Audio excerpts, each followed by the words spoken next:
So it's just come out, just about must be about 30 or so minutes ago.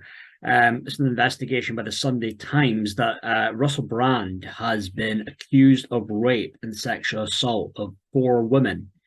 Russell Brand, he has denied all the allegations.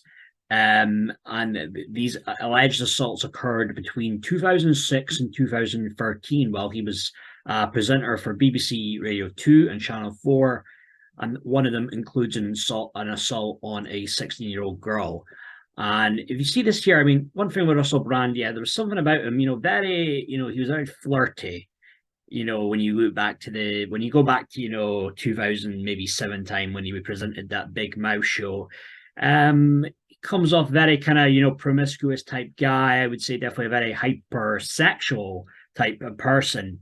Does this mean that he's, a sexual predator? Does this mean he's a rapist? Not necessarily.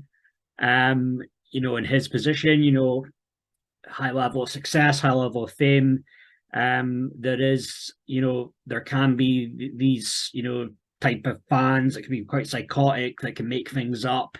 It has happened in the past, but I mean, I'm a bit old school, and I'm kind of a believer, where there's smoke, there's fire. But he's denied the very serious allegations ahead of the Sunday Times article and expected expose to be aired by Channel 4's Dispatches program tonight. And yeah, so there's going to be a program on Channel 4 tonight. It starts at 9 o'clock.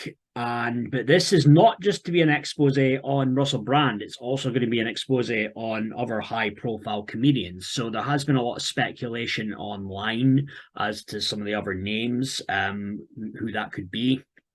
I think I saw a certain somebody that was I believe he's a judge or was a judge at one point in Britain's Got Talent. His name was trending. Another one, somebody that appeared that used to appear in Nevermind the Buzzcocks, his name was trending. So this could be very damning for the the comedy world with this program later on tonight. But yeah, Russell Brand. So Russell Brand kind of had a bit of a preemptive strike with this. He preemptively came out, denied the allegations on his YouTube channel. He had said he'd received two extremely disturbing letters listing extremely egregious and aggressive attacks relating to his promiscuous past. He didn't specify details of the claim. He insisted the relationships were absolutely always consensual. He's also attacked a serious and concerted agenda to silence him. So this might be him denying this, very similar to the kind of how the Andrew Tate defense. The whole, oh, it's the Matrix. The Matrix has got me, bro. But I mean, one thing with Russell Brand, I mean, I felt maybe that gradually he had changed over the years for the better, and that he had become a better person, a better man. Going from when you're, your early mid-30s to now he's like late 40s, he's 48. You would expect people to change for the better and be more mature. But still, you can't just overlook these allegations here, very serious allegations when it comes to rape, when it comes to sexual assault.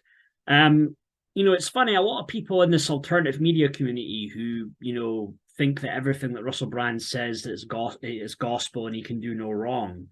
But a lot of people seem to forget that, there was that thing with Jonathan Ross in 2008 when he phoned up the actor. It was Andrew Sachs, I believe his name was. He had appeared on Fawlty Towers back in would have been the 70s. And they left a voicemail on his phone and they'd said, oh, how Russell, he had said he effed his granddaughter. That's pretty bloody disgusting. This was on a BBC radio show. I mean, today you'd be done for good if you did something like that. But, they were still punished back then. It was still seen as wrong by most people. And I believe that was what ended up, BBC ended up, letting Jonathan Ross go, but then he still went on to do his, the big, Jonathan Ross show on ITV. Russell Brand probably just got a slap on the wrist, and I think he had a radio show, and then they pulled him off from doing that.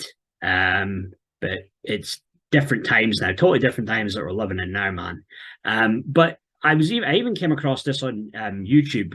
You see here, Someone said here, despite claiming to be hostile to the corrupt establishment, Russell Brand has openly advocated for global government. And this clip of him talking to Jimmy Savile will make your skin crawl.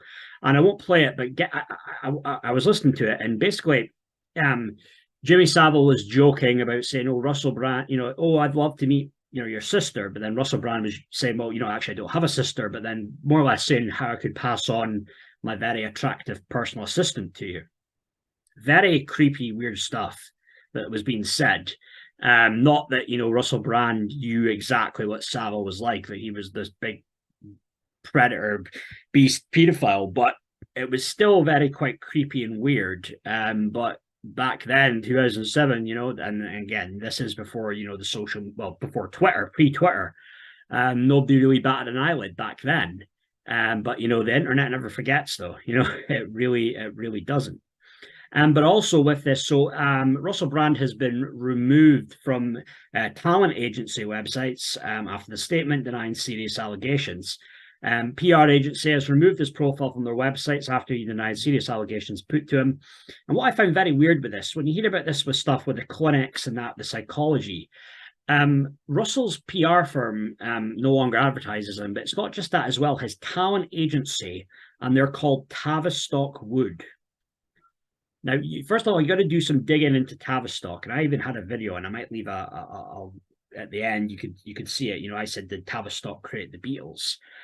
And you really have to do some digging into Tavistock, and you think, wow, of all the names that these agencies could be called, the one he's with is Tavistock. Very strange. Yeah, he's tried to kind of portray himself as a spiritual type of guru, maybe trying to make out like he's the David Icke, like a spiritual Alex Jones type. But I won't lie, I did kind of buy into that at some point, but I started to have some doubts and started to have some questions about him when I did some research.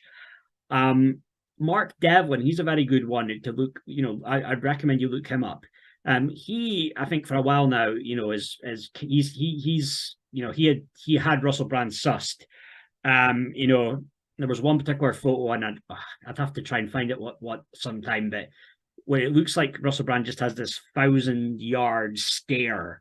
It's like he's just totally disassociated from reality, the real world. You have to see it to really understand and appreciate it. But there's also this other clip. I remember Mark Devlin playing on one of his videos, and it was like after a film, it would have been a post-film premiere thing on red carpet. And it was when he was with Katy Perry. And I guess you're supposed to do the typical thing where you hype up, you talk about how great the movie was you just saw. And then he's kind of doing that whole, thing that you do when you're a celebrity, you play the game. But then she kind of interrupts and says, "Oh, you were saying basically when we were in the cinema, in the theater, that you didn't really like the film." And at that point, he takes out something, I think it was like a note, and it says, "Obey." And when Katy Perry sees that, her demeanor totally changes. It's like, oh shit, I've fucked up here, like kind of thing. And, not that Katy Perry's a saint. I mean, she's kind of made comments before about how she's more or less, sold her soul to Satan to become this hugely successful pop star. But, Katy Perry, and there was something interesting that I saw here that Katy Perry said after they broke up. She had said in an interview with Vogue magazine, I felt a lot of responsibility for it ending, but then I found out the real truth, which I can't necessarily disclose because I keep it locked in my safe for a rainy day. Wow, that's very interesting. Like, what exactly does that mean? Locked in my safe? I mean, you could say that, I guess that's obviously she's totally metaphorically speaking there, but it's like, what exactly is she trying to say? I mean, she must know some things about him and maybe the skeletons he's got in his closet. I wouldn't be surprised. But yeah, some very damning allegations against Russell Brand. And this Dispatches documentary that's going to be on Channel 4 tonight, 9:00. It's definitely one that I'm gonna watch.